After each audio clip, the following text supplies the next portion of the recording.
Hey everybody, it's Carly. Today I want to share a background technique I've been having fun with. This is a Brayered background that has stamped and colored images on top.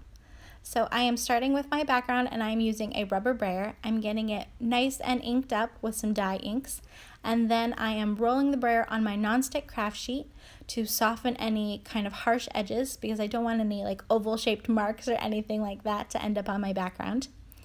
Before I move on to my next color, I'm going to clean my brayer off with a wipe and clean off my craft sheet. And then this is a fun technique because you can get a lot of cards done in a short amount of time.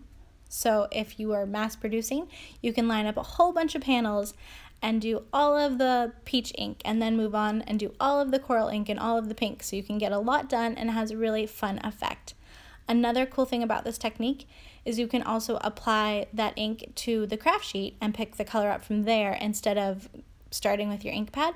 That way if you want to add an additional color like I am here, it won't contaminate your ink pads. So I added a little bit more coral to that pink and then got kind of a fun fourth shade. Now after my background is all set, I am adding a sentiment from the Honeybee Friendship set that I just think is so sweet and adorable.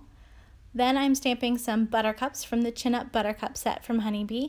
And I'm stamping the first one and the second one off the edges so I don't have to worry about the stems. So they're going off the top and the bottom. But this third one I want in the middle and I don't want that stem. So I'm going to show you my lazy masking, lazy girl masking technique for you. So once I've got it positioned on my Misty, I'm putting a little bit of low-tack tape over the stamped image where the stem meets the flower. Then I'm going to ink up my stamp. And then before I stamp it, I'm going to remove the tape, and that way there will be no stem on my panel. Ta-da! Now once I've got everything stamped, I just need to color.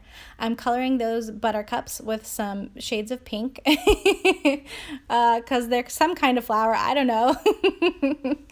And I really love the tone-on-tone effect that you can get when you're layering the Copic markers over an inked background. So I'm just coloring it the same way I'm going to color that one on top that's a little naked flower. So there you have it. I just finished off the panel when I'm done coloring with a little bit of black splatter. And it is good to go. I hope that this technique was interesting and thank you so much for watching. You can find more information about the products I used in the description below and have a fabulous day.